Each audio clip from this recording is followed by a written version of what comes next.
हमने इस देश की आन मान शान के लिए कुर्बानी दी है और हमारी इज्जत रामपुर तिराहे पे लूटी गई। कि जिन लोगों ने राज्य का आंदोलन लड़ा वो आज हाशिए में है, वो भुला दिए गए हैं।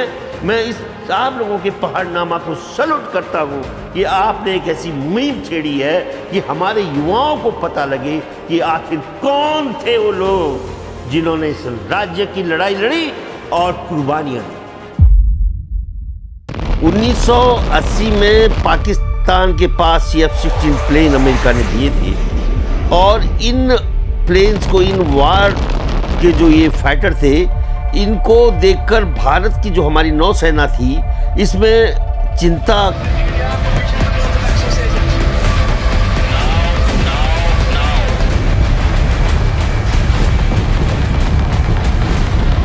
इस साल का था जब मैं बाहर आया और इस उम्र में मैं बाहर आकर सीधा आंदोलन में जुड़ा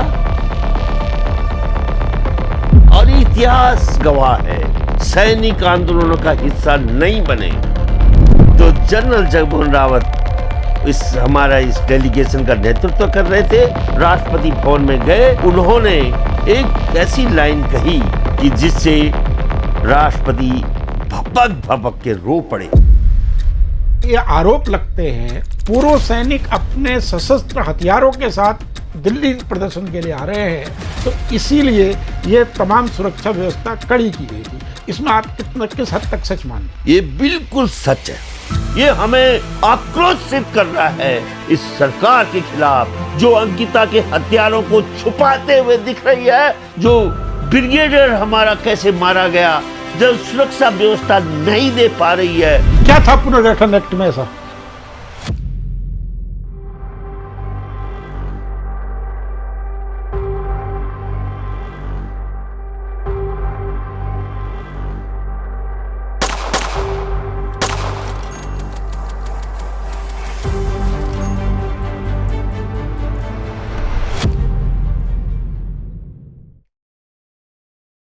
नमस्कार, पहाड़नामा के इस एक और एपिसोड में आपका हार्दिक स्वागत है। आज हमारे साथ हैं कर्नल पीसी थपलियाल।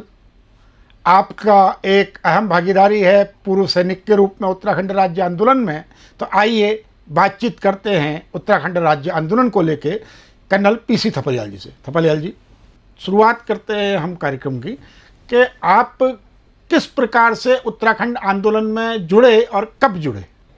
देखो, उत्तराखंड आंदोलन एक जो जुड़ने का मेरा एक मिशन था और वो मिशन इसलिए डेवलप हुआ मेरे माइंड में कि जब मैं छोटा बच्चा था तो हिम्मती नंदन बहुगुणा जी हमारे पहाड़ में आए थे और उन्होंने मुझे कहा था कि उत्तराखंड को स्विट्ज़रलैंड बनाने का सपना मेरे पास है और इसमें जब कभी भी मौका आएगा तो मैं इसको ज़मीन में उतारूँगा। वो समय तो नहीं आया, लेकिन मैं फौज में जाने के बाद जब नेवी मैंने ज्वाइन की, इंडियन नेवी, और इंडियन नेवी में हमारे कर्नल नहीं होते नॉर्मली, मैं मिसाइल्स में इन्वॉल्व रहा और मैं मिसाइल का इंजीनियर के रूप में मेरे को फ्रांस में ट्रेनिंग दी गई और मैं फ्रांस से मिसाइल लाया। और जब मैं फ्रांस गया तो मैंने वो मौका मिला, भगवान ने, बद्रीनाथ ने मुझे मौका दिया कि मैं स्विट्ज़रलैंड चले गया। अच्छा, कब आपने मिसाइल की ट्रेनिंग की थी? थोड़ा सा आप ये भी हमारे दर्शकों को बताना चाहिए। देखो, 1980 में पाकिस्तान के पास F-16 प्लेन अमेरिका ने दिए थे और इन प्लेन्स को, इन वार के जो ये फाइटर थे, इनको देखकर भारत की जो हमारी नौसेना थी इसमें चिंता की लकीरें इसके माथे पे आई, क्योंकि F-16 लो फ्लाइंग एयरक्राफ्ट 5 मीटर ऊपर अबव द सी लेवल उड़ता है और हमारे राडार में डिटेक्ट नहीं हो पाता था। तो इसलिए उसको मार गिराने के लिए एक मिसाइल की हमें ज़रूरत थी और उस मिसाइल के लिए भारत सरकार ने मुझे चुना और 1983 में मैं फ्रांस गया और उस मिसाइल को मैं हिंदुस्तान में लेके आया। और उसके बाद मैंने ये बोला कि जब मैं फ्रांस में था, पेरिस से स्विट्ज़रलैंड के लिए ट्रेन जाती थी। अब मैं स्विट्ज़रलैंड गया, अब मैं स्विट्ज़रलैंड के गांव-गांव घूमा और मैंने देखा कि जो भौगोलिक स्थिति स्विट्ज़रलैंड की है वही मेरे पहाड़ की है। अच्छा। लेकिन स्विट्ज़रलैंड आज विश्व में सबसे विकसित देशों में, कोई भी आदमी सपना, कहीं किसी भी जिसके पास धनवान का एक सपना होता है कि मैं स्विट्ज़रलैंड में रहूं, लेकिन मेरा पहाड़ सबसे पिछड़ गया। ये चिंता को मैं लेकर वापस आया और जब उत्तराखंड आंदोलन हुआ तो मैंने जॉब छोड़ दिया। कब लिया था आपने रिटायरमेंट? 1993-94 में। अच्छा, 93 नहीं, आपने रिटायरमेंट लिया था या आप? मैंने लिया था, नहीं तो मैं तो रिटायरमेंट? और लंबा, मैं 38 साल का था जब मैं बाहर आया अच्छा।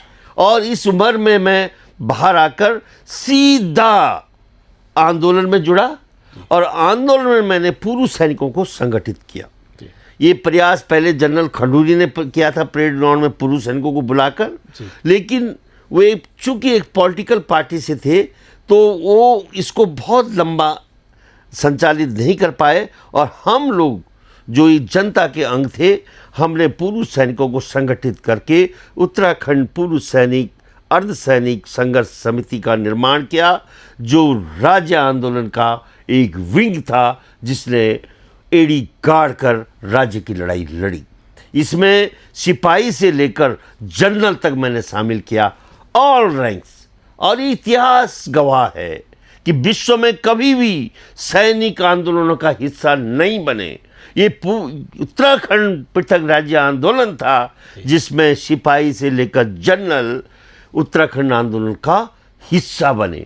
और हमने बाप बर्दी यहाँ रैली भी निकाली उत्तराखंड में, जिस रैली में सबसे विशाल रैली थी, 1 लाख से ऊपर लोगों की, और उसका नेतृत्व भले उस रैली को छात्र संघर्ष समिति ने आहूत की थी, लेकिन जब वो बेग लोगों का आया तो पूर्व सैनिकों ने इसकी कमांड अपने हाथ में ले ली और जनरल हमारे शैलेंद्र राज बहुगुणा यहाँ पे थे, उन्होंने इस रैली का नेतृत्व किया, इसको संबोधित किया परेड ग्राउंड में, और उसके बाद आगे का एक्शन हम जब इस आंदोलन में संघर्ष में लग गए। जनरल बहुगुणा का नाम आपने लिया, और उसके अलावा और कौन कौन से बड़े नाम थे जो उस समय पूर्व सैनिक समिति से जुड़े हुए थे? बड़े नाम थे जनरल जगमोहन रावत, जिनको हमने पूर्व सैनिक अर्धसैनिक संघर्ष समिति का अध्यक्ष बनाया। जी। वे बहुत ही आउटस्पोकन थे, बेबाक बोलते थे, और जब 1995 23 मार्च 1995 में हमने दिल्ली में बलिदान रैली निकाली थी, तो उसमें मैंने 13 जनरलों को शामिल किया था, और 13 जनरलों को हमारी रैली को, सैनिकों की रैली को रणजीत सिंह फ्लाईओवर पे रोक दिया गया। और वहाँ से जब हम राष्ट्रपति को मिलने गए, तत्कालीन राष्ट्रपति शंकर दयाल शर्मा जी, तो जनरल जगमोहन रावत हमारा इस डेलीगेशन का नेतृत्व कर रहे थे, और वे जब राष्ट्रपति भवन में गए तो उन्होंने राष्ट्रपति महोदय की जो वार्ता में एक ऐसी लाइन कही कि जिससे राष्ट्रपति भपक भपक के रो पड़े। अच्छा। जब जनरल जगमोहन रावत ने कहा कि मां महिम, हमने इस देश की आन मान शान के लिए कुर्बानी दी है और हमारी इज्जत रामपुर तिराहे पे लूटी गई। बस इसको सुन के इतने, और उन्होंने ज्ञापन पकड़ा, उसी दिन हम समझ गए थे कि राज्य बनने से अब कोई नहीं रोक सकता। बीबीसी ने हमारा कवर किया था, उस समय चैनल नहीं थी, इलेक्ट्रॉनिक मीडिया नहीं था, नहीं तो उत्तराखंड आंदोलन के हम बड़े नेता होते। और आज जिस तरह से राजनीति हमारे हाथ से फिसल गई, ये नहीं फिसलती, ये मेरा विश्वास है। जनरल रावत के अलावा और कौन 13 जनरल थे उस समय, आपको कुछ ध्यान हो नाम? Yes, general major general Tadagi थे जी। सर्वे जनरल रहे हैं जो जनरल झिंडियाल, जिनका बेटा भी आज जनरल होकर रिटायर हो गया, आज वो जिंदा हैं।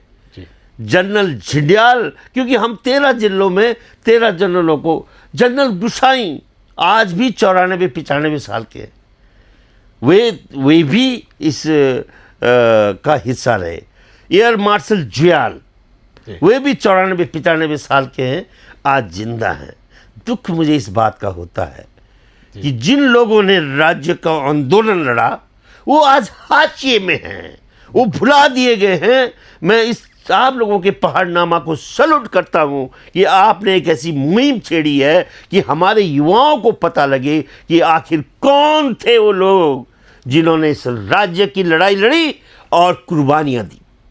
क्योंकि अक्सर उनको ये कहा जाता है कि एक दल विशेष के लोग थे, लेकिन नहीं।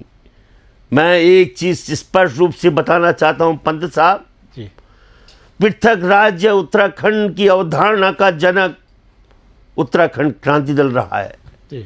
लेकिन इस अवधारणा की प्रतिपूर्ति उत्तराखंड की जनता ने किया। बिल्कुल। जनता ने आंदोलन को अपने हाथों से लिया। महिला संघर्ष समिति बनी, छात्र संघर्ष समिति बनी, पूर्व सैनिक संघर्ष समिति बनी और शिक्षक कर्मचारी मंच इतना ताकतवर मंच बना जिन्होंने बहिष्कार कर दिया काम का। वो हम सल्यूट करते हैं उन शिक्षकों को। आज भी दौलत राम सेमवाल, स्वर्गीय दौलत राम सेमवाल, मुझे याद है कि क्या नेतृत्व दिया था उन्होंने कर्मचारियों को कि जिसके बूते सरकार हिल गई थी। लेकिन जो ये समितियां थी, इनका जिस तरह से जो संचालन किया गया, क्योंकि पहाड़ से आंदोलन उतरकर देहरादून आया, देहरादून पृथक राज्य उत्तराखंड का कुरुक्षेत्र बना और इस आंदोलन को दिल्ली तक ले जाने का काम हमने किया। और हम स्वर्गीय रणजीत सिंह वर्मा को नमन करते हैं जिन्होंने इस बृहद आंदोलन का नेतृत्व किया।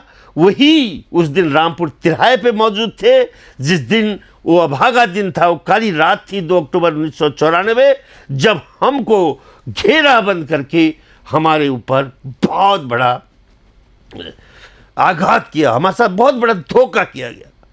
और इस धोखे में सबसे ज्यादा बुरा हमें कहां पे लगा, जिसको मैं अक्सर बोलता नहीं हूं, कि मुजफ्फरनगर के चारों विधायक उस समय भारतीय जनता पार्टी के थे। जी। उनका सांसद आज भी मुझे याद है पंत जी, सुधीर बलियान लोकसभा के सांसद भी भारतीय जनता पार्टी के थे और राज्यसभा एमपी मालती शर्मा भी भारतीय जनता पार्टी की थी। ये दीगर बात है कि लखनऊ में समाजवादी पार्टी की सरकार थी, लेकिन हम मारे गए भाजपा के गढ़ में, क्योंकि जो डीएम जिसने अनंत कुमार सिंह ने गोली चलाने का हुक्म दिया था वो भी मुजफ्फरनगर के डीएम थे।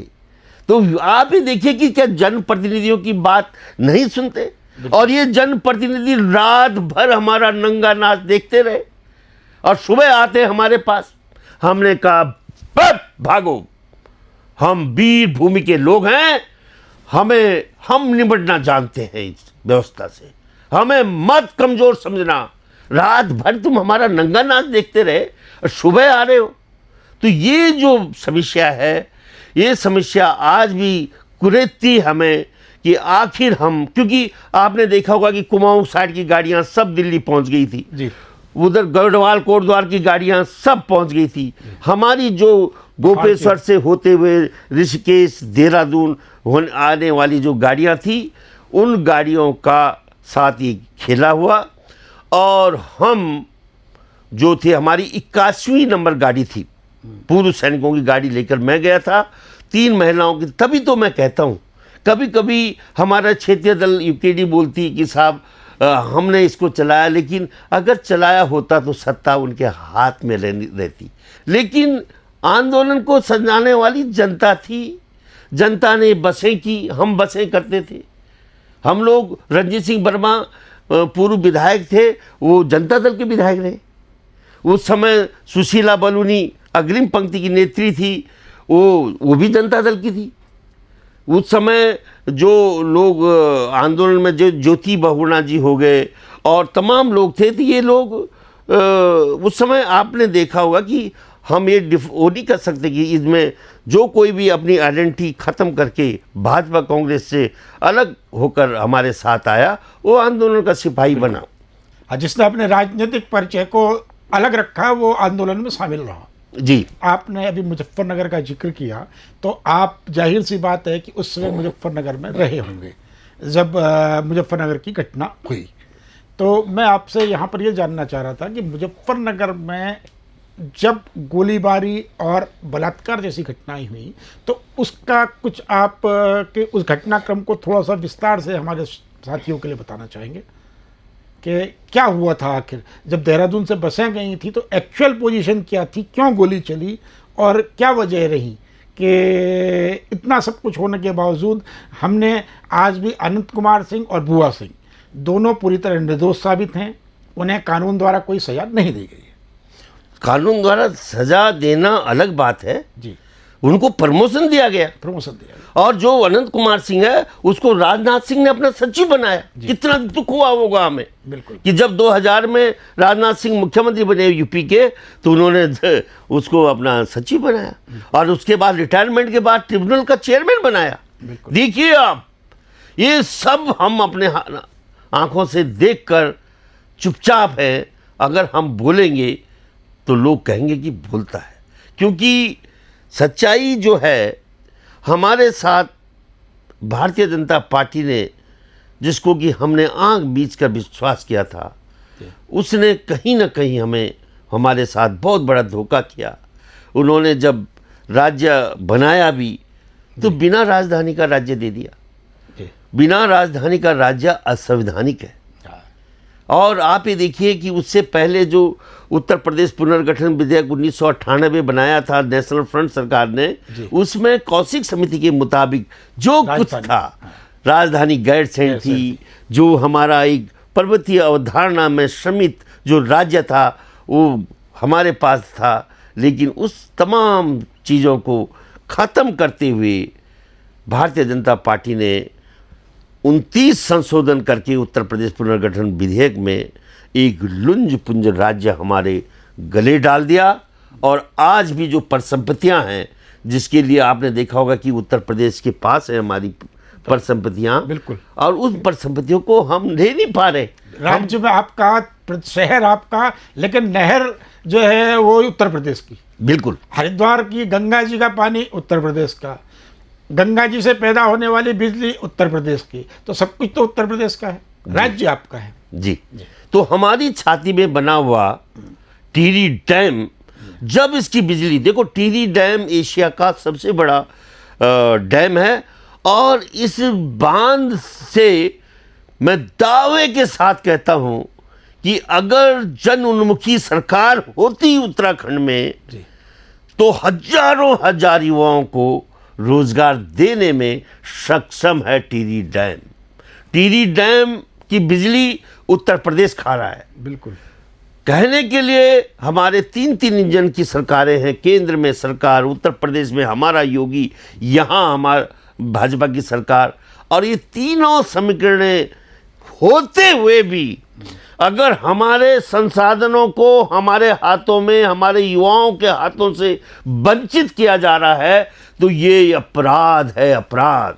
आज जितने संसाधन बचे भी थे हमारे पास, भारतीय जनता पार्टी लास्ट 10 सालों में हम देख रहे हैं कि किस तरह से ये मुख्यमंत्री हमारे संसाधनों को माफियों के हाथ लुटा रहा है। जॉर्ज एवरेस्ट देखिए आप, जॉर्ज एवरेस्ट जैसे एक ऐसा बेशकीमती संसाधन हमारे पास था, जिसमें हमारे युवाओं को बहुत बड़ा एडवांसेस पर्यटन में बहुत बड़ा काम कर सकते थे, लेकिन उसको भी तुमने औने पौने दाम में बाबा राम और बालकृष्ण को दे दिया सरकार। आखिर तुम करना क्या चाहते हो? तुम हमारे जितने संसाधन हैं, अभी लोगों को नहीं मालूम है कि वो पूरी जमीनें यहाँ पर किस तरह से ले रहे हैं। मैं तो एक एक चीज़ जानता हूँ कि कहाँ कहाँ ये लोग, कहाँ हमारे आईडीपीएल के लोगों को बाहर करके आईडीपीएल की ज़मीन किसके पास जाएगी, यहाँ पे किस तरह से छरबा की ज़मीन को तुम एक माफियों को दे देते हो, और तुम उद्योगों के लिए तुम लोग जो मांग रहे हैं नहीं दे रहे हो। ये सब चीज़ें हैं, और इन सब चीज़ों के पीछे जो सबसे बड़ा हमारा दुर्भाग्य है कि हमारे पास इतने सालों में एक भी विजनरी नेता नहीं मिला है। बिल्कुल, ये बड़ा दुर्भाग्य है, ये मैं समझता हूँ। और रामपुर तिराहा का जो, अगर सच्चाई से मैं कभी भी, क्योंकि आपने मेरे को सवाल किया था कि साहब रामपुर तिराहे में, तो मैं कहता हूं कि जब दिल्ली ऊपर से पहाड़ से जब उतरे थे तो ऐसे कुछ असामाजिक तत्व पहले से हमारे बीच में ऐसे घुस गए थे कि पूरी राय वाला का जो ठेका था उसमें पूरी शराब ख़त्म हो गई। मतलब टोटल किस तरह से मैं बताऊं कि आंदोलन एक अनियंत्रित होकर चल रहा था। और जब हम वहाँ पे सबसे आगे गोपेश्वर की बसें थी जी, और उन गोपेश्वर की बसों में रहने वाली महिलाओं के साथ ये जो बलात्कार की घटना हुई, ये उनके साथ ज़्यादा हुई जो बसें आगे थी। और जब ये गोली कांड शुरू हुआ अनंत कुमार सिंह के ऑर्डर पर, तो हमारे युवा जो पीछे की बसों में वो देखने के लिए गए कि आगे क्या आवाज़ आ रही है, लेकिन उनको नहीं मालूम था कि वे कार के आगे जा रहे हैं और वहीं हुए। और सबसे दुर्भाग्यपूर्ण बात मैं बताऊं आपको कि जो बच्चे वहाँ पे मारे गए उनको हमने उठाया, पूर्व सैनिकों ने। मतलब हम रुड़की आए, हम वहाँ पे रुड़की के सीओ था उनियाल जी, और उनियाल आगे जाकर इंजीनियर इन चीफ बने, लेकिन उन्होंने स्टेट रिफ्यूज़ कर दिया हमें कि मैं कोई मदद नहीं कर सकता तुम्हारी। तो हम थैंक करते हैं लायन क्लब को और रोटरी क्लब को, जिन्होंने अपनी एम्बुलेंसें देकर हमारे उन युवाओं के लिए जो उन्होंने अपनी कुर्बानी दी रामपुर तिराहे पे, उनकी लाशों को हम लोग उन एम्बुलेंसों में लाए और तब जाके हमने उनका अंतिम संस्कार किया। लेकिन जो लोग हमारा बहुत बड़े हितैषी बनते हैं वे हमें कहीं भी इस मदद में नहीं दिखाई दिए। जनता ने मदद की हमारी, और जनता ने, मैं थैंक गॉड जो किसान यूनियन के नेता थे राकेश टिकैत, हम उनके घर भी गए। राकेश टिकैत, और आपने देखा होगा कि जो जगह आज एक वहाँ पे दी गई है, स्मारक जो बना है, स्मारक बना है, वो भी शर्मा जी ने, वो भी वही के किसान हैं। ऐसे लोगों को हम नमन करते हैं कि जिन्होंने हम तमाम लोगों की मदद करके हमें वापस देहरादून हम आए। नहीं, इस बात को तो हर आंदोलनकारी मानता है कि उत्तराखंड राज्य आंदोलन में मुजफ्फरनगर में जो कुछ भी घटा, उसके उपरांत अगली सुबह जो है वहाँ के स्थानीय किसानों ने, स्थानीय जनता ने, आम आदमी को पूरा समर्थन अपना प्रदान किया। लेकिन इसी में मैं आपसे एक चीज़ और जानना चाहूँगा कि ये आरोप लगते हैं पूर्व सैनिक संगठन के नाम पर कि general Khanduri, major general Khanduri ने एक पत्र लिखा था उस समय केंद्र सरकार को कि पूर्व सैनिक अपने सशस्त्र हथियारों के साथ दिल्ली प्रदर्शन के लिए आ रहे हैं, तो इसीलिए ये तमाम सुरक्षा व्यवस्था कड़ी की गई थी। इसमें आप किस हद तक सच मानते हैं? ये बिल्कुल सच है, क्योंकि हम इस चीज़ की फाइंडिंग के लिए उस समय इंटरनल सिक्योरिटी मिनिस्टर थे राजेश पायलट जी, उनके घर गए। जनरल जगमोहन रावत साहब के साथ गए। रिटायरमेंट मतलब उत्तराखंड आंदोलन में के बाद 95-96 में। हाँ, हम देखो एक बार मेरे को ये हो गया था पंत जी कि इस आंदोलन में हमें हथियार उठाने पड़ेंगे जी, और इसके लिए मैं और मेरे साथ 2 कर्नल हम सुभाष घिसिंग के पास चले गए। अच्छा, हम 4 दिन तक सुभाष घिसिंग के गेस्ट बन के रहे। अच्छा, उसने अपनी लाल गाड़ी दी थी और सफदरजंग इनक्लेव में उनका निवास था, आवास था, कार्यालय था। अच्छा, और सुभाष घिसिंग ने हमें तमाम चीज़ें बताई कि किस तरह से उन्होंने सशस्त्र संघर्ष किया सरकार के खिलाफ। जब उसका जो आपने देखा होगा कि किस तरह से उनको राजीव गांधी जी ने दिल्ली बुलाया था हवाई जहाज भेजकर, और वो एक बहुत ही प्रसिद्ध नेता बने थे जिन्होंने दार्जिलिंग में सशस्त्र संघर्ष किया था जी। तो उन्होंने तमाम लोगों को मिलाया हमें उस समय। मैं उनको यहाँ भी लाया, देहरादून। अच्छा, सुभाष घिसिंग जब सर्किट हाउस में हमने ठहराया उनको, तो सुभाष घिसिंग ने सबसे पहले मेरे से कहा कि थपलियाल जी, मैं जनरल बहुगुणा को मिलना चाहता हूँ। अच्छा, अब मैंने सोचा कि क्यों बोल रहे हैं जनरल बहुगुणा को, तो मैंने जब पूछा तब उन्होंने बताया कि जब मैं भारत सरकार से सशस्त्र लड़ाई लड़ रहा था तो इस तरफ से भारत सरकार का जो सेना थी उसका नेतृत्व जनरल बहुगुणा कर रहे थे। गजब की बात है।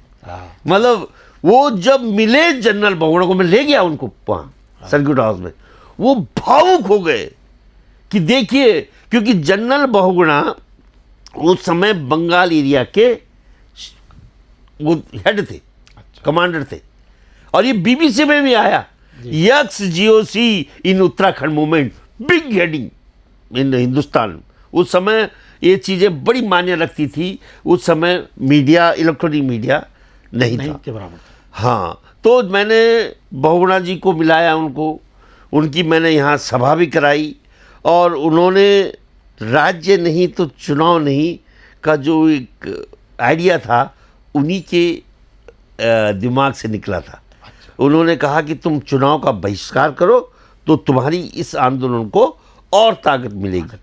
जबकि बाद में लोगों में ये आया कि अगर हम चुनाव का बहिष्कार नहीं करते तो शायद था कि हमारा उत्तराखंड क्रांति दल कहीं ना कहीं उस समय सीटें पाकर अपना अस्तित्व बना लेता।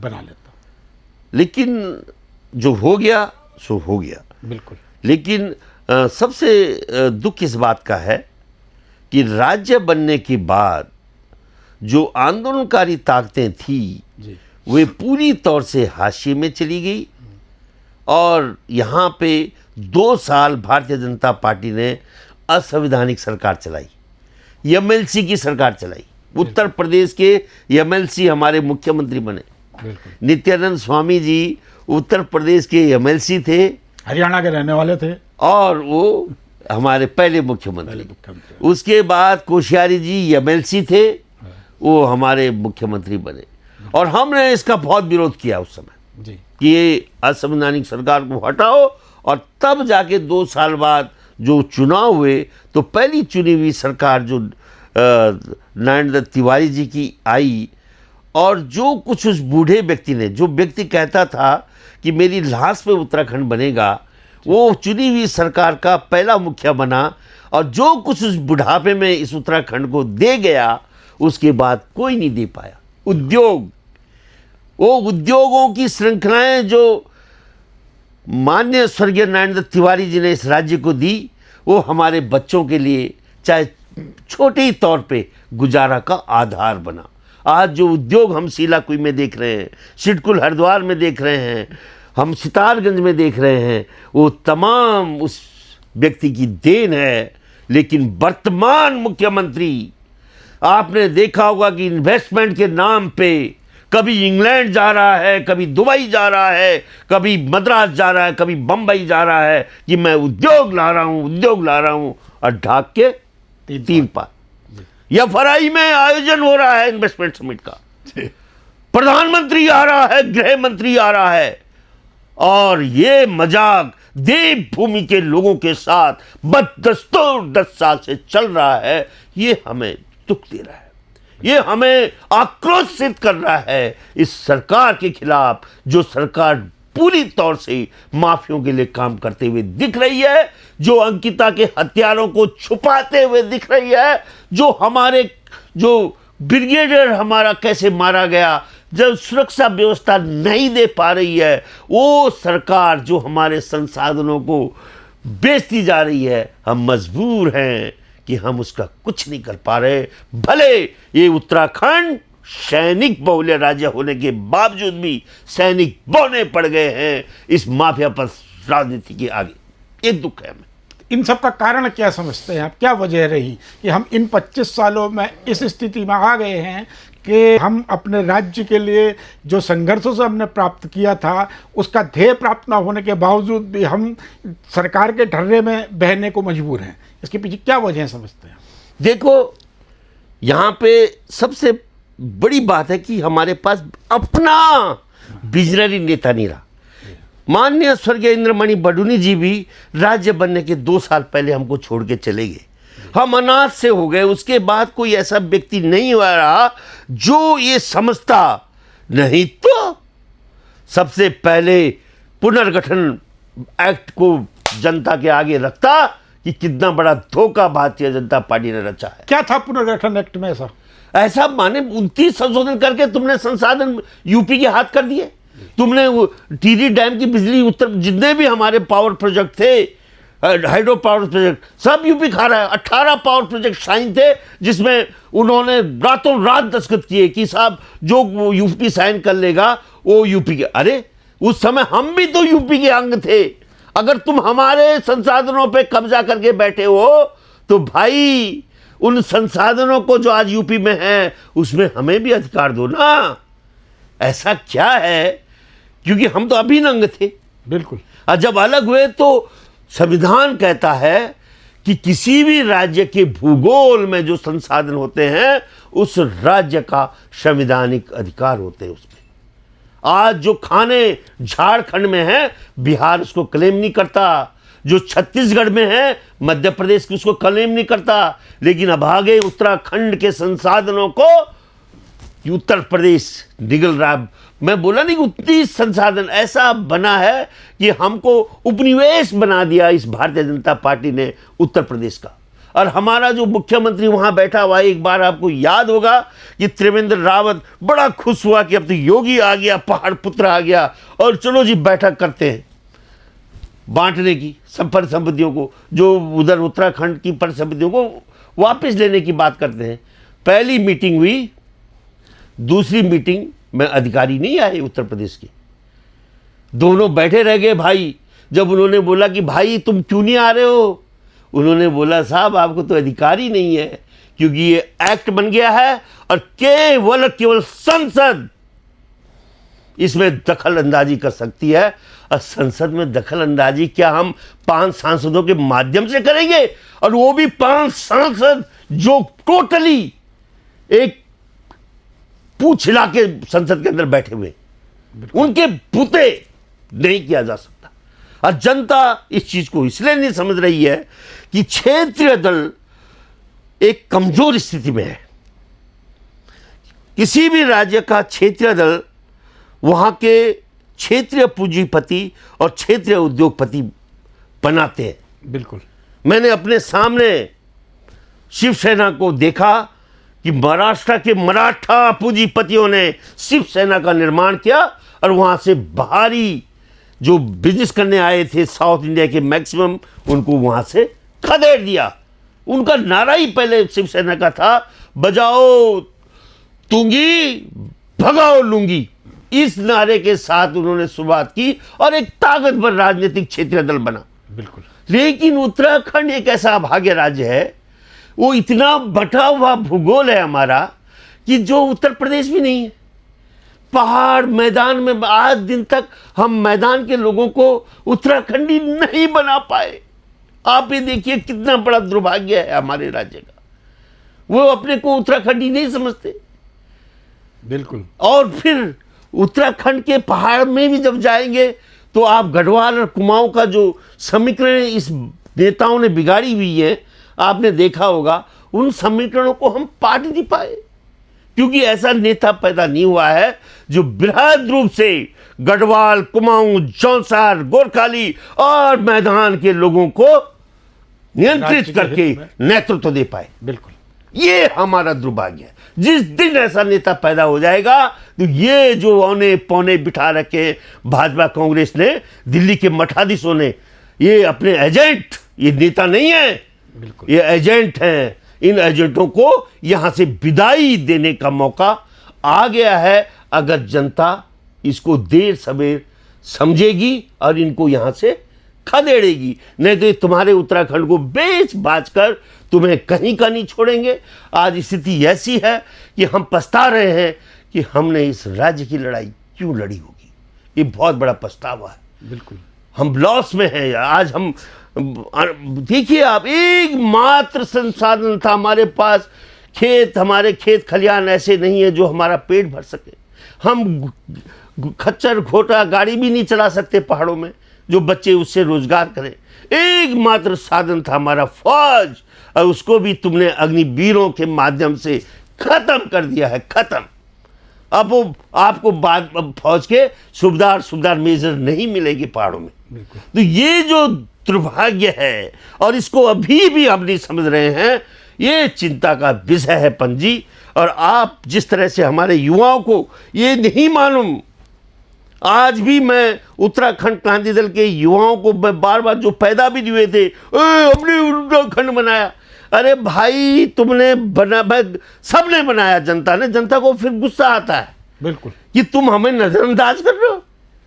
जहां वो नहीं समझ रहे बच्चों को, कोई समझाने वाला नहीं है उनको। जिन्होंने समझाना था वो सब खत्म हो गए।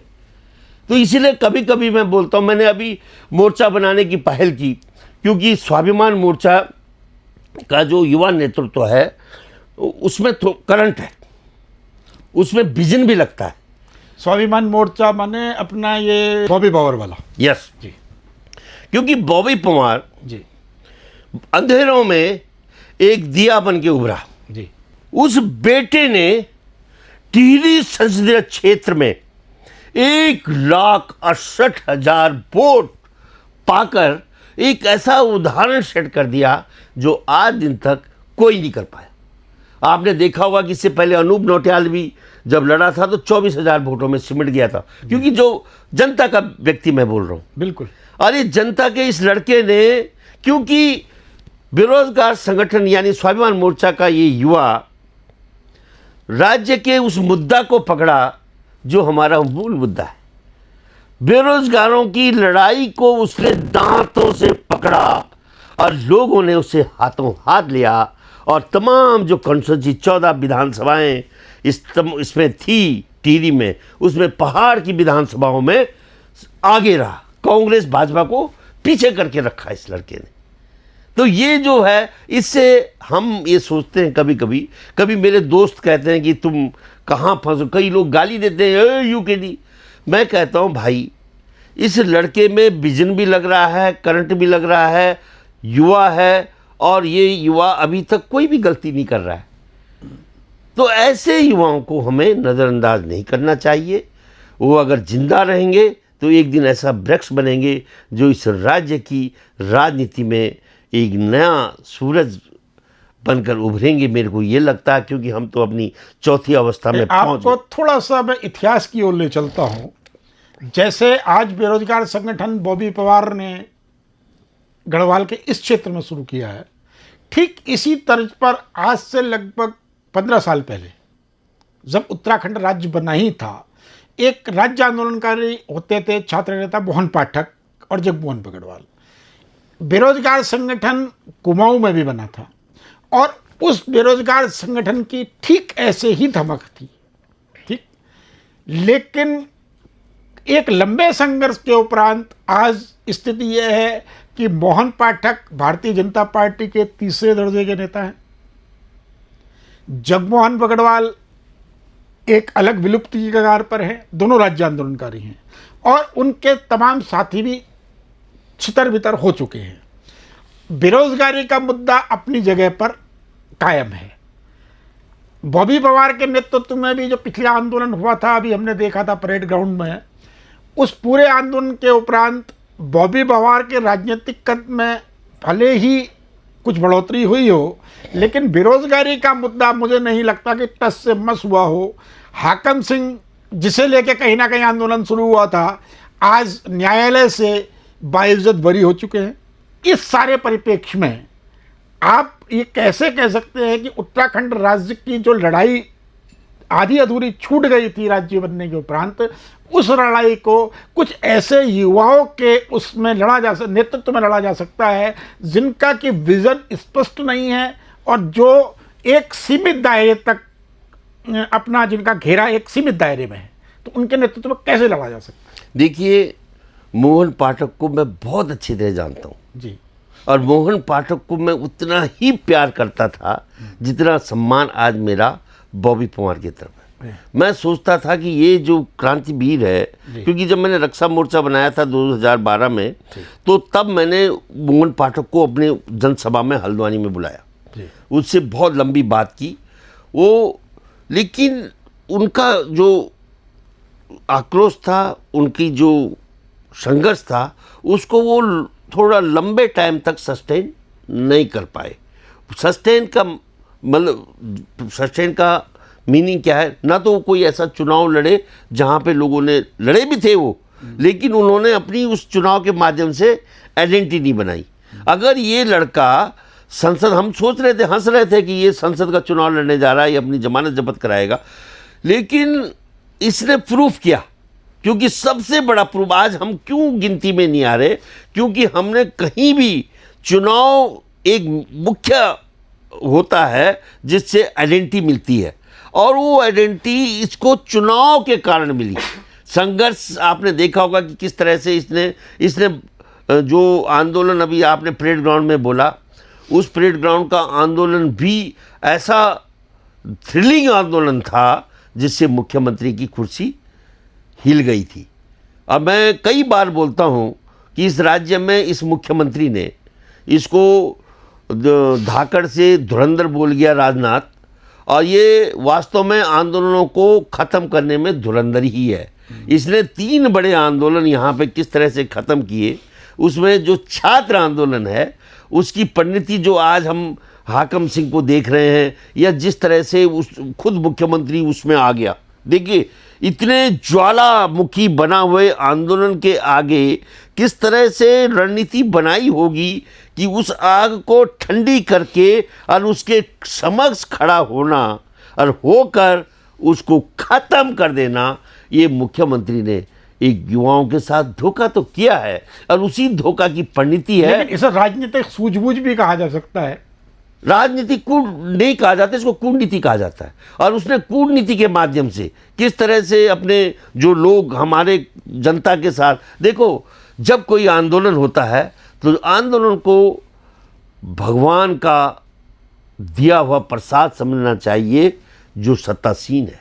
उसके आगे जनता एक बच्चा होता है, बच्चे की तरह जिद करके और बच्चे की तरह जो मांग करते हुए जनता आती है, उसको अनदेखा करना, उसमें भगवान भी उस व्यक्ति को माफ़ नहीं करेगा। और इन्होंने वहाँ पे अनदेखा कर देते। तुमने नकलवा हरिद्वार में एक महिला ने ये सोचा कि ये लड़का बेरोजगार वाला इस मुद्दे पे काम कर रहा है, उसने इसकी सूचना असिस्टेंट प्रोफेसर ने, सुमन ने यहाँ दी। आज सुमन जेल में है।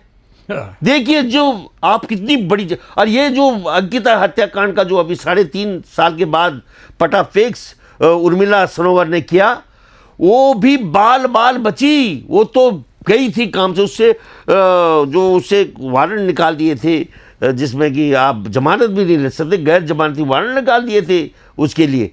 वो तो थैंक गॉड कि इंटरवेंशन की अजीत डोभाल को इस चीज़ का पता लगा।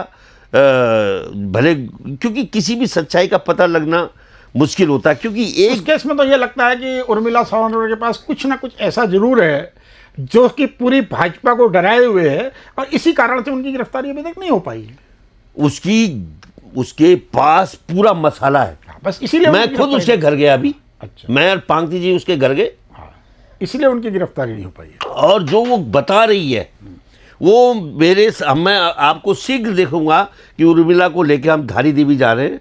उसने अपनी इच्छा जताई है कि मेरे को धारी देवी ले जाओ, क्योंकि उस धारी देवी को हमेशा अंकिता के माँ बाप पूछते हैं कि हमें न्याय देने में माता आशीर्वाद देना, और उसकी ही कृपा से मैं पागलों की तरह बोल रही हूँ, ये उसने कहा।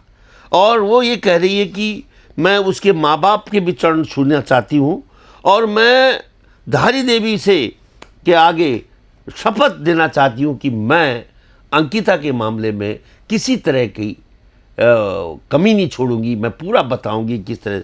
लेकिन आप ये देखिए कि सरकार की नीयत को देखिए, एक प्राणवीर जोशी को लाकर तुम एफआईआर दर्ज कराते हो, मजाक करते हो तुम अंकिता के न्याय दिलाने की बजाय में। तो ये आप कैसे सहेगे, कैसे भगवान बद्रीनाथ केदारनाथ सह रहा होगा इस चीज़ को कि तुम मजाक कर रहे हो। और आज दिन तक सीबीआई ने उन दरिंदों को बुलाया ही नहीं है इन्वेस्टिगेशन के लिए। बिल्कुल, वो घूम रहे हैं, उनको माला पहनाई जाती है, कभी छुप जा रहे हैं, कभी आए जा रहे हैं। तो जो छुपना, प्रकट होना, ये दिखाता है कि कहीं ना कहीं, देखो मैं सरकार और विशेष तौर से धुरंधर धामी को बताना चाहता हूँ कि यहाँ की जनता प्रबुद्ध जनता है। ये वो जनता नहीं है जिसको कोई मतलब नहीं। हम सब देख रहे हैं और देखते हुए हमें दुख हो रहा है कि एक सैनिक का बेटा इस तरह के कारनामे कर रहा है जो जनहित में नहीं है, जो देवभूमि के हित में नहीं है। और आशंकाओं के घेरे में पूरी जनता आज सिर पकड़ के बैठी है कि आखिर इस राजनीति के लिए हमने राज्य लिया। तो ये तमाम सवाल आज हमारे आगे खड़े हैं और इन सवालों का उत्तर पाना बहुत आसान नहीं है, क्योंकि पूरी तौर से उत्तराखंड की राजनीति माफियों के जबड़े में जा चुकी है। और इसकी परिणति आपने देखी होगी कि नाइट क्लब से निकलकर गाड़ियाँ दौड़ती हैं और एक ब्रिगेडियर मारा जाता है, जो बहुत बड़ा गंभीर इशू है। मैं लोगों को कहता भी हूँ आज कि जो हरिद्वार था, हरिद्वार और देहरादून बहुत महत्वपूर्ण शहर हैं उत्तराखंड के, और हरिद्वार एक ऐसा धार्मिक शहर है जिसमें पैसा बरसता है और उस पैसे को कोई भी उत्तराखंडी मूल निवासी टेप नहीं करता।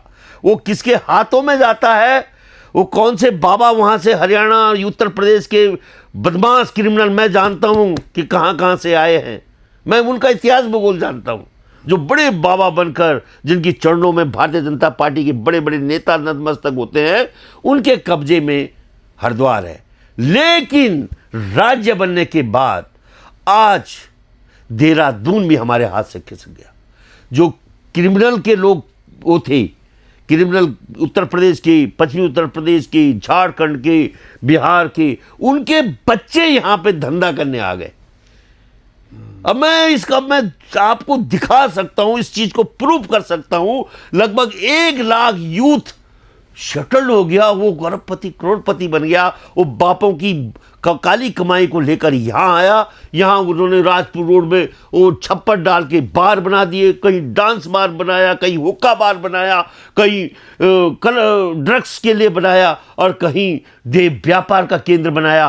और धीरे धीरे उत्तराखंड में जो एक देहरादून एक महत्वपूर्ण द्रोण नगरी थी, वो भी हमारे हाथ से खिसक गई है पंजी, खिसक गई है। इसलिए मैं कहता हूँ कि अगर हम संदिग्ध नेतृत्व होता हमारे पास, तो राज्य जैसे ही बना था हमने यहाँ पे एक भी बिल्डिंग नहीं बनने देनी थी और कहना था कि गैरसैंण में ले जाओ। और गैरसैंण अगर इस राज्य की राजधानी होती तो माफियों के चंगुल से हम बच जाते। बिल्कुल, ये बहुत बड़ा, आज में जो धरने में बैठे हैं उनको भी मैंने यही बताया कि वास्तव में अगर हम माफियों के चंगुल में फंस चुके हैं तो उसका कारण ये है कि हमने राजधानी को गैरसैंण में नहीं बनाया। क्योंकि राज्य की गैरसैंण वहाँ होता, आपने देखा होगा कि हमारे सामने एम्स बना ऋषिकेश में, आज पहाड़ी शिकायत कर रहे हैं कि साहब हमें तो यहाँ बेड ही नहीं मिल रहे। तो मतलब वो हालत नहीं होती। एम्स हमने गैरसैंण बनाना था, एक दून स्कूल जैसा बहुत प्रसिद्ध स्कूल गैरसैंण में बनाना था, तो अपने आप यहाँ के जो IAS PCS सेक्रेटरी हैं वहाँ रहते। अन्यथा वो किस हालत में हम गैरसैंण जाएं? हम बोले गैरसैंण भेजो, गैरसैंण भेजो। हमारे क्षेत्रीय दल यही तो बोल रहे हैं, लेकिन क्षेत्रीय दल ये नहीं बोल रहे हैं कि उनको अगर वहाँ भेजेंगे तो उनको सुविधाएं चाहिए। IAS हैं वो, आप एक कमिश्नर को पौड़ी में नहीं ठहरा पा रहे हो। एक JEE PWD का भी फ्राइडे को नीचे आता है देहरादून, सबके प्रधानों के घर यहाँ, JEE के घर यहाँ, SDM DM कमिश्नर सबके घर यहाँ देहरादून में। और बात करते हो गैरसैंण की। गैरसैंण को हम आज भी, अगर संजीदगी सरकार होती, जो आज प्रधानमंत्री अरबों खरबों रुपया केदारपुरी और बद्रीशपुरी बनाने में लगा हुआ है, और वो जो हायर हिमालय है उसके पर्यावरण को खतरे में डाल रहा है, उसकी बजाय में इस देवभूमि के लोगों को मोदी जी एक अदद राजधानी देते थे गैरसैंण, जो जूरिच और जनेवा की तरह एक नया शहर बनता यहाँ का। और हम बोलते कि we have a proud on Gairsain, कि गैरसैंण हमें इस राज्य बनने के बाद एक नया शहर मिला। क्योंकि इस अभागे राज्य के पास कोई भी ऐसा शहर नहीं है जिस शहर पे हम गौरव कर सकें। बिल्कुल। ये बड़ी भारी दिक्कत है हमारी। और इन तमाम चीज़ों को लेकर हमें चिंता है। हमें चिंता है कि जल, जमीन और जंगल, देखो जो भूगोल हमारे पास है ये विश्व में किसी के पास नहीं है। आपके पास हिमालय है, आपके पास गंगा, जमुना और शारदा नदियां हैं। आज सबसे ज़्यादा डिमांड विश्व में मिनरल वाटर की है और मिनरल वाटर मेरे आँखों के सामने से निकल रहा है और हम विवश हैं कि उसको भी हमारी सरकारें छूने नहीं दे रही। इन तमाम सवालों के बीच में अगर अभी भी यहाँ का युवा एकजुट होकर, देखो दलगत राजनीति से तो बाहर आना पड़ेगा। अब दल नहीं रह गए, गैंग में परिवर्तित हो गए हैं। अगर ये गैंग में परिवर्तित नहीं होते तो कभी भाजपा में, कभी कांग्रेस में आना जाना नहीं करते। इसलिए हम रिक्वेस्ट करते हैं कि क्षेत्रीय दल, उत्तराखंड क्रांति दल को भी गैंग ना बनने दें। हम अगर गैंग बने, जैसे हमें थोड़ा भी लोग कह रहे हैं कि साहब ये मोर्चा बनवा रहा है, मैं बोल रहा हूँ मोर्चा नहीं बनाएंगे तो उत्तराखंड क्रांति दल के उम्मीदवारों के आगे 8-10 उम्मीदवार और खड़े रहेंगे भाई। वहाँ पे स्वाभिमान मोर्चा का भी रहेगा, वहाँ पे हिमालय क्रांति पार्टी का, राष्ट्रीय रीजनल पार्टी का, उत्तराखंड जनता पार्टी का और समाजवादी पार्टी का, बहुजन समाज पार्टी का, सीपीआई का, सीपीएम का, सीपीआई-एमएल का, इतने उम्मीदवार यहाँ पे खड़े रहेंगे। इन बच्चों को नहीं मालूम। इसलिए राजनीति एक बहुत गंभीर विषय है और आंदोलन का इतिहास हमारा रास्ता प्रशस्त करता है आगे के लिए। इन चीज़ों के लिए जो आपने आज ये किया है, एक अध्याय खोला है आंदोलन का, इसके लिए मैं आपको बहुत साधुवाद। साहब, आपका गुस्सा बड़ा जायज़ है मौजूदा सरकारों को लेके कि उत्तराखंड बनने के इन 25 वर्षों में हमने जो स्थितियां देखी हैं वो उत्तराखंड राज्य के गठन की अवधारणा के बिल्कुल विपरीत हैं। आपका ये मानना भी जायज़ है कि हम इन 25 वर्षों में एक कोई सर्वसम्मत राजनेता इस प्रदेश को नहीं दे पाए, जिस कारण कहीं ना कहीं इस प्रदेश की राष्ट्रीय राजनीतिक दलों के हाथों ये दुर्दशा हुई। इसी बीच में आपने कई छोटे राजनीतिक दलों के नाम भी गिनाए, सीपीआई, सीपीआई-एमएल या स्वाभिमान मोर्चा या जनशक्ति पार्टी समेत तमाम राजनीतिक दलों के नाम आपने गिनाए। आप कहीं ना कहीं ये भी मानते होंगे कि इन तमाम राजनीतिक दलों के वजूद किन्हीं न किन्हीं कारणों से बहुत सीमित हो चुके हैं। उत्तराखंड क्रांति दल का भी आपने कई बार नाम लिया और उत्तराखंड क्रांति दल का गठन जब डीडी पंजी ने किया था उस समय से शुरू अगर बात करें तो उत्तराखंड क्रांति दल का जो गठन हुआ वो संपूर्ण रूप से उत्तराखंड राज्य की अवधारणा में हुआ। और आपका जो कहना है कि एक ऐसा मोर्चा इन तमाम दलों को लेके बने जो कि कांग्रेस और भाजपा के सामने टक्कर देने के अंदाज में जो है चुनावी मैदान पर उतर सके और उत्तराखंड के पहाड़ की सरकार, पहाड़ी प्रदेश की सरकार पहाड़ की जनता के हाथों से संचालित हो, वो दिल्ली से संचालित ना हो। ऐसा मुझे आपका ये मंतव्य अभी तक की वार्ताओं में लगा। लेकिन मैं आपसे ये जानना चाहूँगा कि पूर्व सैनिकों की एक बहुत बड़ी संख्या इस प्रदेश में है, मतदाता के रूप में भी और राजनीतिक रूप से सक्रियता के रूप में भी। उत्तराखंड राज्य आंदोलन में पूर्व सैनिक संगठनों ने संयुक्त मोर्चा बनाकर आंदोलनकारी समिति के साथ भी और पूर्व सैनिक संगठन के रूप में भी उत्तराखंड राज्य आंदोलन में अपनी पूर्ण आहुति दी है। लेकिन इतना सब होने के बावजूद अगर हम मेजर जनरल खंडूरी को छोड़ देते हैं, जिन्होंने कि भाजपा से अपनी राजनीति शुरू की और वो भाजपा की राजनीति के रूप में मुख्यमंत्री भी रहे, या टीपीएस रावत की अगर हम बात ना करें जो कि कभी इस दल में कभी उस दल में रह के उन्होंने ये कोशिश की कि हम राजनीतिक रूप से कहीं ना कहीं एक परिपक्व मुकाम को हासिल करें, हालांकि उस पर बहुत ज़्यादा सक्षम नहीं रहे। तो लेकिन इसके बहुत कारण क्या रहे होंगे कि हम ऐसा कोई सर्वसम्मत नेता फौजियों के बीच से भी ना दे पाए जो कि इस पूरे राज्य का एक क्षेत्रीय दल के रूप में नेतृत्व करते हैं। देखो जी, बहुत ही वैलिड क्वेश्चन है, क्योंकि मैं बार बार बोलता हूं कि पूर्व सैनिक इस राज्य के गार्जियंस है, बिल्कुल। और जिस दिन उनके दिमाग में ये बात बैठ गई, उस दिन इस राज्य में एक नई राजनीति की उत्पत्ति को कोई माई का ला नहीं रोक सकता। लेकिन जो हमारे सैनिक होते हैं, वो जिस उम्र में फौज में जाते हैं, उसी सामाजिक समझ को लेकर वापस आते हैं। आप कई बार हमें देखोगे कि हम बुजुर्ग तो लगते हैं, लेकिन हमारी समझ वही समझ है जिस समझ के तहत हम फौज में गए थे।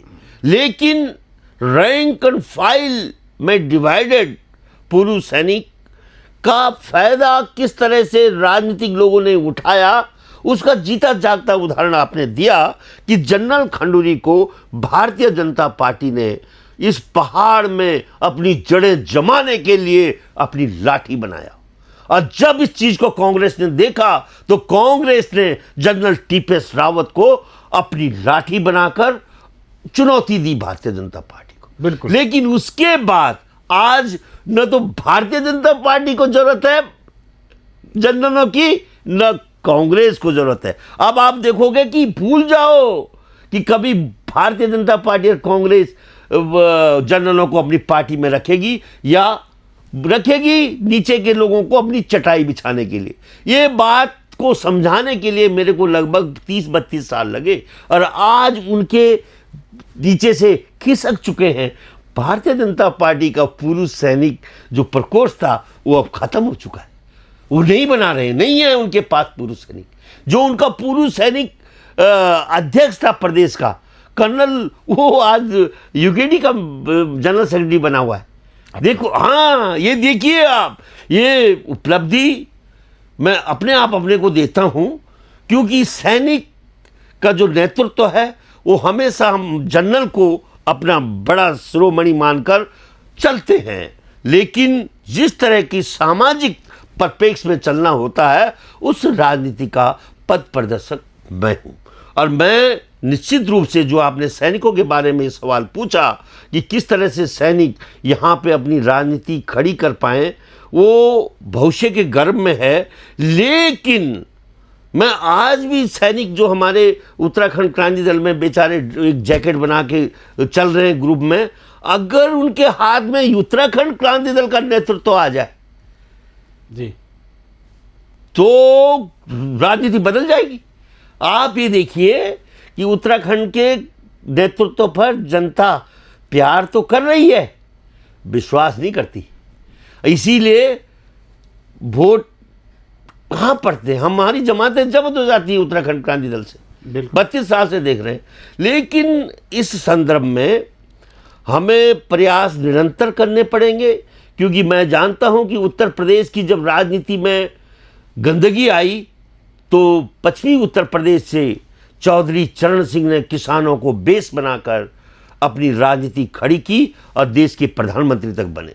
उत्तराखंड में सैनिक बेस बनाना पड़ेगा, क्योंकि वर्गीय आधार हमारे पास में ले देकर सैनिक है और कर्मचारी है।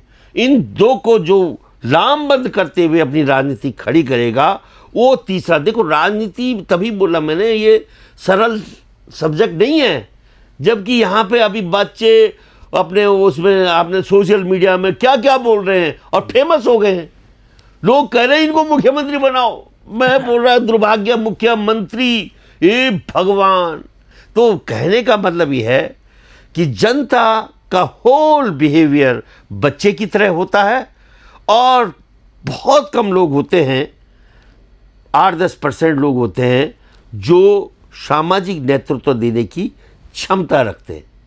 और वो लोग, इन लोगों का, क्योंकि आपने देखा कि राजनीतिक दलों ने पूरे मीडिया को अपने कब्जे में ले लिया, उन्होंने सब कुछ अपने तो हम लोग आज तो हमारा कुछ, थैंक गॉड कि आप जैसे पहाड़नामा जो हमें दिखा रहा है, नहीं तो हम महरूम हो चुके हैं अपने अखबारों में। कभी सुर्खियाँ होती थी, थपलियाल का एक हेडिंग होती थी, आज हम कहीं नहीं दिखते और वो दिख रहे हैं जो इस राज्य को बेच रहे हैं। ये दुर्भाग्य है। और सैनिक निश्चित रूप से धीरे धीरे बच्चे से बड़ा हो रहा है और बड़ा हो तक मैं निश्चित रूप से, मैं देखूं ना देखूं, लेकिन आप लोग देखोगे कि यहाँ पे एक सुधार आएगा। क्योंकि हमने इतना दुख होता है मुझे, आज बॉबी पमार ट्राइबल से आता है, जौनसार से आता है, और ट्राइबल के लिए कितना बड़ा नुकसान हुआ। पूरे उत्तर प्रदेश में नौकरी मिलती थी उसको, आज वो बेरोजगारी लड़ाई लड़ रहा है ट्राइबल। बताओ, उत्तराखंड बनने का इनाम ये दिया जा रहा है कि हमारा SC और ST वर्ग आज लड़ाई। आप, मुझे याद है कि एक बार प्रदीप टमटा ने कहा था कि ये आंदोलन SC विरोधी है। अब मैं बोल रहा, राज्य का आंदोलन, आप पृथक राज्य का आंदोलन, तो मैं उस समय बोल रहा हूँ, गुस्सा आया मुझे कि प्रदीप क्यों ऐसा कह रहा है। लेकिन आज मेरे को लग रहा है कि वास्तव में ये हमारे इनका विरोधी हो गया, हमारे SC ST का, ट्राइबल का। बिल्कुल उनको पूरा भरपूर नुकसान उठाना पड़ा और कोई संवेदनशील नहीं है उनके प्रति। बिल्कुल, आज बॉबी पवार कहीं नहीं है और पासवान जी आके मेयर बन रहा है, मेयर बने हुए हैं। अब वो ऋषिकेश भी हमारे हाथ से गया और एक दिन धीरे धीरे बद्रीनाथ तक हमारे हाथ से चले जाएगा और हम देखते रह जाएंगे। कारवां गुजर गया, हम देखते रह गए, ये हिसाब हो जाएगा साहब, ये बड़ा। बिल्कुल, लेकिन इसका सॉल्यूशन क्या है? आप एक पूर्व सैनिक के रूप में क्या मानते हैं कि किस प्रकार इसका निस्तारण हो सकता है? उत्तराखंड राज्य आंदोलन के जो सक्रिय आंदोलनकारी थे, उनकी भावनाओं के अनुरूप एक नया उत्तराखंड जो है बने, इसके लिए कोई एक जन आंदोलन की आवश्यकता है। देखो, उत्तराखंड की जनता बहुत जागरूक है जी। भले उसको हिंदुत्व की अफीम चटाकर भारतीय जनता पार्टी ने उसको सुला रखा है, लेकिन जिस दिन वो जागेगी इनको नंगा दौड़ाएगी, ये मेरा अटूट विश्वास है। और जगाने का काम, क्योंकि मैं पहले भी कहा था कि पृथक राज्य अवधारणा जो पैदा की थी उत्तराखंड क्रांति दल ने की थी, लेकिन उसको जनता ने पूरा किया। आज मैं फिर उनको ये समझाना चाहता हूँ, उत्तराखंड क्रांति दल और क्षेत्रीय दलों को एक हाथ जोड़ के एक बात समझाना चाहता हूं कि अब कोई इन माफिया परस्त राजनीति से लड़ पाएगा तो उत्तराखंड की जनता ही। अगर हम जनता के चरणों में जाएं और बताएं, जनता अगर ने जन उम्मीदवार बना के हमने लोग खड़े कर दिए तो एक कारगर कदम होगा इन माफिया को, जो और कुछ संपदा के मालिक हैं, जो जिनको हराना बहुत कठिन हो चुका है, क्योंकि वो 25 साल सत्ता में रहकर यहाँ के संसाधनों से माफियों के साथ मिलकर अकूत संपदा के मालिक बन चुके हैं। इनको शिकस्त देना आसान नहीं है मेरे भाइयों।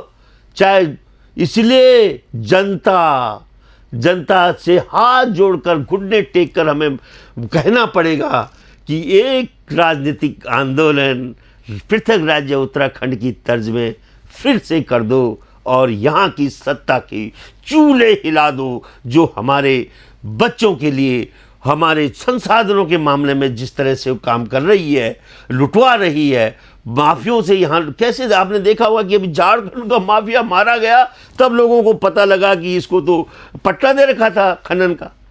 आप ये देखिए, खुला हुआ था। हाँ, तो अभी भी अगर जनता की आंख नहीं खुलती तो हम केवल एक ऐसा काम कर सकते हैं कि जनता को झकझोर सकते हैं। जब घर में कभी कभी बाघ आता है तो बच्चा बाप को उठाता है, पापा उठो उठो, बाघ आ गया है।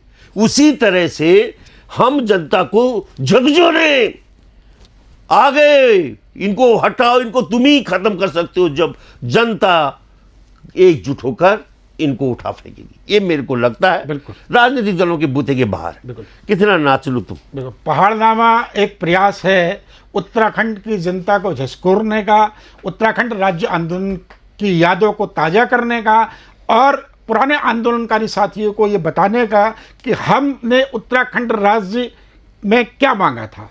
तो मैं आपसे जानना चाहता, क्योंकि आप एक पूर्व सैनिक संगठन से जुड़े हुए हैं और वर्तमान में आपके पास कितने सदस्य होंगे पूर्व सैनिक संगठनों के? पूर्व सैनिक सदस्य बना के, सदस्य हमारे जो काम करने वाले, जो सामाजिक ज्ञान रखने वाले सैनिक हैं, उनकी एक बहुत फेरस्त हमारे पास है, जो हम इंटरकनेक्टेड है। लेकिन जहाँ मैं लोगों को कहता हूँ कि मैं पिथौरागढ़ में जाता हूँ, मेरे को आप आधा घंटा दो, मैं 500 पूर्व सैनिक जमा करने की क्षमता रखता हूँ। एकदम आ जाते, अरे थपलियाल आया भाई, तो अब वो मेंबर नहीं है, लेकिन पुरुष सैनिकों को जिस दिन हमने पुकारेंगे वे पूरी तौर से आएंगे, ये मेरे को विश्वास है। वो धीरे धीरे जागने लग गए और उसकी परिणति ये है कि आज भारतीय जनता पार्टी का सैनिक प्रकोष्ठ खत्म। ये जो परिणति है, तो सैनिक आ रहे हैं आगे, आप देखिए, लेकिन उनको थोड़ा टाइम लगेगा और उसकी भरपाई हम युवाओं की, ऐसे युवा आपने देखा होगा कि आपने बहुत अच्छा उदाहरण दिया मोहन, आपने मेरी पुरानी यादें ताज़ी कर दी मोहन पाठक का उदाहरण देखिए। वास्तव में मोहन पाठक को मैं बहुत आशा की किरण मानता था और धीरे धीरे होता है, इनके साथ भी होगा। एक दिन मैं जब शुरुआती दौर था तो मुन्ना सिंह चौहान जनवादी पार्टी बनाई उसने, क्षेत्रीय दल, और हमारे साथ जब चला वो उधम सिंह नगर, वो तमाम इलाके में धूल उड़ रही थी, पीछे इतनी गाड़ियां चल रही थी, क्योंकि उस समय उधम सिंह नगर और जितने वहाँ से जो सिख समुदाय था वो उनके पीछे लामबंद हो गया था, क्योंकि राज्य नया नया बना था। वो सोच रहे थे कि कौन होगा, क्योंकि उनको भय था कि अगर ये क्षेत्रीय दल, हमने डरा रखा था उनको यूकेडी ने कि साहब इनकी ज़मीनें छीन देंगे वो, क्योंकि वहाँ पे वो बेशुमार खेत खलियान उन्होंने जंगल काट के खून पसीने से, सांपों से, बिच्छुओं से लड़कर जो उन्होंने ज़मीनें तैयार की हैं, उसको कई बार हमारे नेता बोलते थे कि हम इनसे छीनेंगे। तो उस भय से वो सोचते थे कौन नेता होगा जो हमारा प्रोटेक्शन करेगा, क्योंकि उससे पहले तिवारी जी करते रहे और तमाम जो कांग्रेस भाजपा के नेता आपने देखा है। लेकिन एक जो मेन चीज़ है, जो राजनीति पहाड़ियों के हाथ में जा चुकी है और जो धन बल है वो मैदान के हाथ में आ गया है, और इस चीज़ का कोऑर्डिनेशन समन्वय करना बहुत कठिन है। क्योंकि आपने देखा होगा कि कई बार हम पहाड़ बोलते हैं, लेकिन ये भूल जाते हैं कि यहाँ उत्तराखंड में 500 सांसद पहाड़ी हैं। आज दिन तक जितने मुख्यमंत्री बने को छोड़कर वो सब पहाड़ी हुए। तो जब ये पहाड़ी कुछ नहीं कर पा रहे, तो वो पहाड़ी क्या करेंगे जो बोल रहे हैं कि हम करेंगे, जिनके पास केंद्र की ताकत भी नहीं है। बिल्कुल, हम तो 6 महीना भी नहीं चला पाएंगे, ये यथार्थ है। क्योंकि यहाँ के संसाधनों के माध्यम से उत्तराखंड अपने पांव पे खड़ा नहीं हुआ है, इसलिए हम केंद्र पर डिपेंड हैं। आज जितनी योजनाएं हैं वो केंद्र की चल रही हैं, चाहे ऑल वेदर रोड हो, चाहे आपकी ट्रेन हो, चाहे तुम्हारे छोटे छोटे कहीं भी, वो सब केंद्र के कारण हमें मिल रहा है। और अगर हमारी सरकार आई तो 2-4 महीने में लोगों ने भगाना है, क्योंकि अब कहाँ से लाएंगे, ये देंगे नहीं हमें केंद्र वाले। बिल्कुल, तो संसाधन एकदम से हम इकट्ठा नहीं कर सकते। तो इस चीज को भी ख्याल रखो मेरे क्षेत्रीय दलों, बच्चों, समझ जाना इस बात को कि ये आसान नहीं है किसी राज्य को संचालित करना। इसलिए सब चीजों को दिमाग में रखते हुए ऐसी रणनीति बननी पड़ेगी, क्योंकि बिना जनरल के कोई भी युद्ध नहीं जीता जा सकता। आप 100 पलटनें खड़ी कर दो और बोलो जाओ युद्ध में, अगर उनके पास जनरल नहीं है वो हार जाएंगी। और 10 पलटनें खड़ी करो और एक योग्य जनरल हो, वो पूरा बांग्लादेश और पाकिस्तान को टुकड़े टुकड़े करके आ जाता है। ये है, इसलिए हमको इस चीज़ को समझना पड़ेगा कि बिना अपने जनरल के हम माफिया परस्त राजनीति को चुनौती नहीं दे सकते। संसाधनों पे, अपने संसाधनों पे राज्य को खड़ा करना आसान काम नहीं रहा। 25 सालों के बाद 5-5 करोड़ की विधानसभाएं हो गई हैं। अकूत संपदा के ये मालिक नेताओं को चुनौती देना आसान नहीं है। इन चीज़ों को नज़रअंदाज न किया जाए, इन पे ध्यान देते हुए तीसरे विकल्प का रणनीति बनाई जाए, जनता को अपने भरोसे में लेते हुए आगे की रणनीति बनाई जाए, ये मैं सोचता हूँ। बिल्कुल, एक पूर्व सैनिक के रूप में और एक राज्य आंदोलनकारी के रूप में, अगर आपसे ये कहा जाए कि उत्तराखंड के पुनर्जागरण हेतु एक गैर राजनीतिक संगठन जो कि चुनाव की राजनीति में भले ही भाग न ले, लेकिन चुनाव लड़ने वाले प्रत्येक व्यक्ति के चरित्र को, उसके कैरेक्टर को जनता के सामने रखे, अगर ऐसा कोई आंदोलन प्रारंभ होता है तो आप एक पूर्व सैनिक के रूप में अपनी और अपने साथियों की किस प्रकार सहभागिता इसमें देना चाहेंगे? इस प्रयास में हम हैं और बहुत दिनों से, क्योंकि मान्य पांगती जी हो गए, हम हो गए और कई बुद्धिजीवी यहाँ पे ऐसे हैं जिनका अपना व्यक्तिगत हित कुछ नहीं है। वो केवल ये चाहते हैं कि एक ऐसी राजनीति हम विधानसभा तक पहुंचा पाएं जिनके हाथों में हम राज्य को सुरक्षित माने। इसमें कई लोग ऐसे देखते हैं हम, जो उत्तराखंड में जो कांग्रेस है या भारतीय जनता पार्टी है उसके अंदर भी ऐसे योग्य युवा हैं, आपने कई बार हम देखते आए हैं। लेकिन इन चीज़ों को वहाँ तक पहुँचाने का जो प्रयास जो आप बोल रहे हैं कि जनता को हम समझाएं, इसमें सबसे बड़ी बाधा हमारे ही लोग बनते हैं। और सबसे ज़्यादा बाधा, आज जरा अभी कुछ बात कर रहा हूँ तो उत्तराखंड क्रांति दल के, मैं क्योंकि उत्तराखंड क्रांति दल अनुशासनहीन दल है, इससे मैं उसमें अनुशासन नहीं है। वहाँ पे अगर एक बुक होता तो फिर कहना क्या था। तो अब और उसमें बढ़ावा दे रही है भाजपा कि ऐसा इनका यूनिफाइड नेता पैदा ना हो, उसमें सफल हो रहे हो। तो इसलिए अब देखिए आप, इंद्रमणि बडोनी जी के बाद दो प्रमुख ध्रुव थे यहाँ पे। गढ़वाल का ध्रुव था हमारे दिवाकर भट्ट जी, स्वर्गीय दिवाकर भट्ट। कुमाऊं का ध्रुव था काशी सिंह ऐरी। और ये टोटल हमेशा इन लोगों की सह मात का खेल चलता रहा।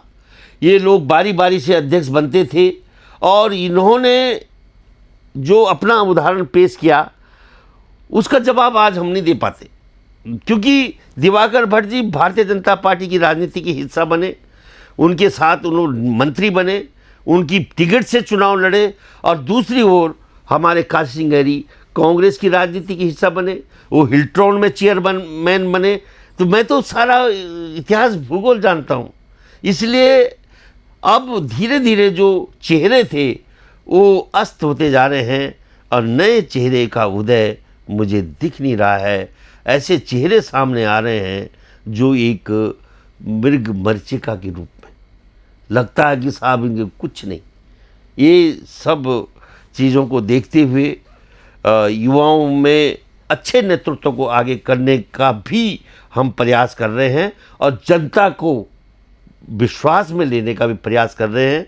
और यही कारण है कि आज हम एक ऐसा फैक्टर बन गए हैं जो किसी भी राजनीति को में बदलाव और उसकी दिशा मोड़ने की क्षमता हमारे पास है, पूर्व सैनिकों के रूप में। पूर्व सैनिकों के रूप में बिल्कुल, क्योंकि हम गार्जियन इस राज्य के, हमारे पास ताकत है, हमारे पास त्याग है, हमारे पास इतिहास है, हमारे पास भविष्य है। भविष्य इस चीज़ में कि जितने भी बच्चे हैं वो हमारे तो हैं।